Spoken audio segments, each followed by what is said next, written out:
ప్రపంచంలో ప్రతిదానికి ఏదో ఒక ప్రయోజనం ఉంటుంది. అవి అక్షరాలైనా, మనుషులైనా, మొక్కలైనా, మూలికలైనా.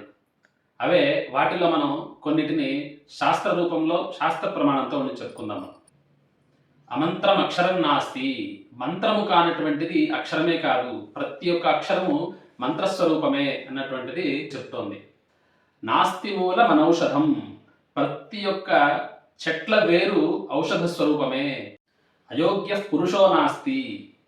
నిరుపయోగమైనటువంటి మనిషి ఎక్కడా ఉండడు. ప్రతి మనిషిలో ఏదో ఒక అద్భుతం అనేటువంటిది దాగి ఉంటుంది. దాన్ని వెలికి తీయడమే మనిషి యొక్క ప్రధాన లక్ష్యము. యోజక తత్ర దుర్లభ అనేటువంటిది శాస్త్రం మనకు చెప్తోంది.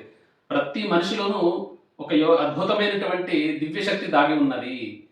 ప్రతి వస్తువులోనూ ప్రయోజనం ఎలాగ ఉంటుందో ప్రతి మనిషిలోనూ దివ్యశక్తి అనేటువంటిది దాగి ఉన్నది. దాన్ని వినియోగించేటువంటి జ్ఞానంలోనే మనిషి యొక్క సామర్థ్యం అనేటువంటిది దాగి ఉన్నది. ఒక శిల్పి ఒక రాతిని భగవత్ స్వరూపంగా మార్చినట్టు మనలో ఉండేటువంటి లోపాలని నియంత్రించుకుంటూ తనలో ఉండేటువంటి శక్తి సామర్థ్యాలని అభివృద్ధి పరుచుకోవాలి. దీని ద్వారా మనం తెలుసుకోవాల్సింది ఏంటంటే ప్రతి మనిషిలోనూ ఏదో ఒక దివ్యశక్తి దాగుంది. దాన్ని వెలికి తీయడానికి భగవంతుడి యొక్క అనుగ్రహం చాలా ఎంతో అవసరం. కాబట్టి భగవన్నామస్మరణతో మనలో ఉండేటువంటి ప్రయోజనాన్ని గుర్తించి అప్రయోజనాన్ని విడిచిపెట్టి మనం సాధన ద్వారా ముందుకెళ్లాలని పరమేశ్వరుని ప్రార్థిస్తూ నమస్కారం.